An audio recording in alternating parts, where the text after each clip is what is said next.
Essa experiência vai mostrar que a energia que faz o ímã se movimentar em torno do eixo vem do campo magnético da nossa Terra. Com isso, surge um ponto principal. Como manter esse tipo de energia sempre atuando, a energia da Terra, né? Do campo magnético da Terra, atuando sobre a nossa técnica de atração e repulsão entre ímãs. Então, a técnica de atração e repulsão é esta que nós conhecemos. E aí está, atrai e repele, e é ímã. Vamos analisar direito esse momento de atração e momento de repulsão. Aqui nós estamos vendo um ímã com o polo norte e o polo sul. E em cima desse ímã tem duas partículas, um polo norte e um polo sul, um partindo do neutro do polo maior. Então é um campo pequeno no interior de um campo maior. E esse ímã vai ser usado como se fosse um indutor. Isto é, ele vai atrair. Olha como está atraindo. Então observe, está existindo atração. No exato momento, certo? Que esse aqui é polo com polo, aí. Ele repele, e esse aqui atrai, está vendo? Então o que observe?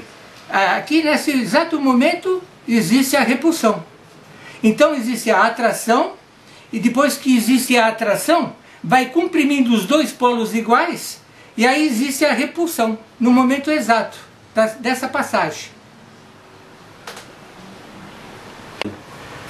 Observe esse gráfico.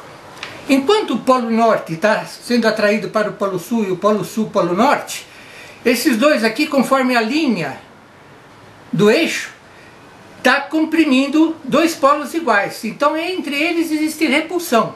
Por quê? Porque o ímã tem o polo norte, ele vai em direção reta, e depois daqui ele vem para o polo sul.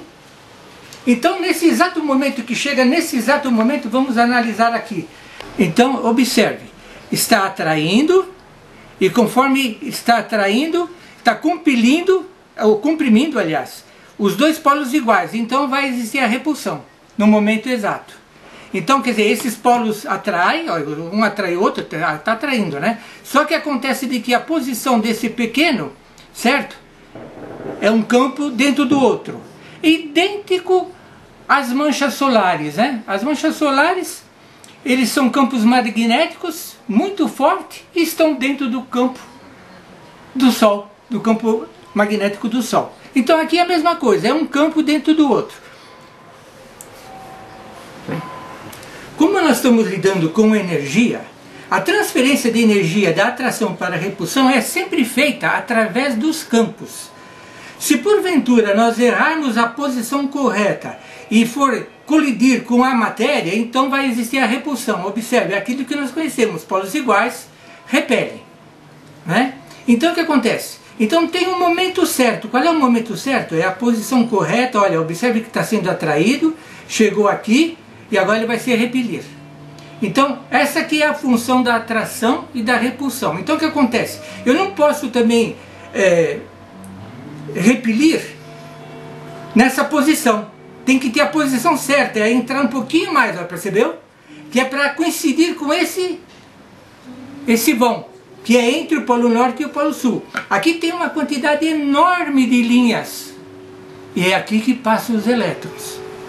Então, essa é a situação que nós temos, de atração e repulsão, sempre no momento certo. Então, nós não podemos nunca colidir, porque se nós colidirmos, errar a posição, olha o que vai acontecer. Já barrou e nós não temos o movimento. Então a posição sempre é certa, tem a posição correta da energia. Isto é, nós fazemos transferência sempre de uma posição de um campo para o outro, sem ferir a matéria ou a massa do ímã. Com isso nós obtemos então a rotação. Agora um detalhe. Bom, a rotação nós temos. Nós sabemos, conhecemos, de que ímã, o campo magnético de ímã tem elétrons. Então, a exemplo de uma bateria de um carro, se nós gastarmos os elétrons dessa bateria sem repor, uma hora vai terminar, não é? Então é essa experiência que nós vamos fazer agora, porque o nosso interesse é manter sempre a rotação, né? Agora vamos verificar como que acaba essa energia, os elétrons que estão aqui dentro desse ímã. Vamos ver, começou. Atraiu, repeliu e está começando. E já tem umas 10 voltas, 11, 12, 13, 14, 15, 16, 17, 18, 19, 20, 21, 22, 23, e assim vai indo, e está indo. E parece que está começando a perder energia, né? Por que não está energia, não está movimentando com tanta velocidade que nem começou? Já está perdendo energia. É como se estivesse perdendo os elétrons, como se estivesse descarregando a bateria. Está descarregando também os elétrons, está diminuindo a velocidade cada vez mais. Está diminuindo. Vai chegar um ponto que ele vai parar. Um pouquinho de paciência, vai? Só um pouquinho de paciência até que ele pare. Para a gente perceber que acabou, no caso do nosso campo, os elétrons no campo do ímã. Está diminuindo a velocidade, a potência está indo embora, não está mais nem atraindo, quase nem repelindo, e parece que está só com aquele movimento da massa-peso do próprio ímã, terminando, né? Possivelmente, eu já contei já outros dias, deu 60, 70, 80, 100 voltas. E olha, não consegue mais movimentar, que negócio é isso? Acabou os elétrons. Então acabou a nossa experiência, acabou os elétrons, não tem mais força para dar um... Acabou os nossos elétrons? Acabou. Só que nós sabemos que o ímã tem estreita ligação com o campo magnético da Terra. Por quê? Porque os elétrons, né, que vêm pelo vento solar abastecem o campo magnético da Terra e eles estão sempre em volta da Terra, os elétrons, né? Às vezes eles demoram 2 segundos para ir do Polo Norte ao Polo Sul, um elétron. Então o que acontece?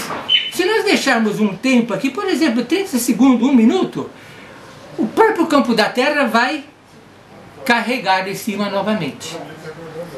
Mas se demorar muito tempo, parou todo o nosso sistema. Então existe uma outra forma. Todas as forças da natureza estão em equilíbrio dinâmico, isto é, equilíbrio de movimento. Então o que ocorre? Um dos ímãs se movimentou, mas eles ficam sempre parados, perceberam? Então observe o que vamos fazer agora. Olha, se deu 20, 30 voltas, vamos dar 2 voltas só, vai. 1 e 2. Observe o que vai acontecer. Voltou toda a força novamente. Percebeu? Então o que acontece? O que nós precisamos é que tecnicamente a gente consiga chegar no ponto da natureza, isto é, onde este aqui também possa ser carregado. Carregar, aliás, não carregado. Carregar com elétrons conforme vai movimentando. Por exemplo, fez um movimento, esse aqui girar também. Fez um movimento, esse aqui girar também. Então vai alimentando sempre. Existem várias formas de a gente alimentar, movimentando esse. Por exemplo, vamos dizer, se eu bato com o meu dedo nesse ímã, o movimento foi para lá, então vai girar, né? Então será que se eu fizer isso, o movimento, é como se fosse a minha mão? Não, não é. Observe, porque se eu fizer ao contrário também vai ocorrer. Então, da esquerda para a direita, ou da direita para a esquerda, sempre a quantidade de energia de atração e repulsão é só naquele exato momento. Observe, eu posso dividir, se eu bater assim, dá movimento? Não dá, porque eu estou batendo contra o eixo, né? Olha. Então observe assim, olha, dê uma olhada. 1, 2, 3, estou batendo contra o eixo, ó, e está movimentando. Então tem 3 formas, tem da esquerda para a direita, da direita para a esquerda e de cima para baixo. Esse de cima para baixo é como se fosse o pistão de um carro, né? Quer dizer, o pistão de um carro, ele vem para baixo, vai para cima, e quando vai aí em cima existe a explosão, depois ele desce. Então é mais ou menos isso. Por quê? Porque como ele está atraindo, tanto faz ele atrair aqui como atrair meio de cima, não causa dificuldade no movimento, percebeu? Olha, eu estou descendo ele antes. Por quê? Porque o sentido de rotação é sempre o mesmo. Da forma que está colocada a inclinação desse eixo, desse ímã grande, o ímã pequeno, um campo em cima do outro. E esse daqui está acontecendo sempre no momento exato. Então, essa é a parte agora técnica que nós temos que se enquadrar com a natureza, isto é, fazer com que os dois se movimentem, para que realmente os elétrons podem estar interferindo nos dois ímãs, ou abastecendo os dois ímãs, porque esse daqui que já está girando, está sempre sendo abastecido, porque ele já está girando. Tanto é de que se eu quiser, depois que ele parou, eu quiser colocar ele aqui, ele vai voltar a ter energia novamente. Porque esse que estava em movimento estava carregado. Então, esse é o ponto que mostra de que a gente avançando um pouco mais, se bem que essa técnica é uma técnica bem aprimorada, né? Mas se nós conseguirmos avançar um pouco mais nessa técnica de fazer com que os dois se movimentem dentro da natureza, porque a natureza tem um equilíbrio dinâmico, isto é, um equilíbrio de movimento, nós vamos chegar ao ponto de conseguir trazer energia de movimento do próprio campo magnético da nossa Terra. Falando em técnica da natureza, que é atração e repulsão, eu tenho o prazer enorme de dizer para vocês, continuem, por favor, aspirando e respirando ar.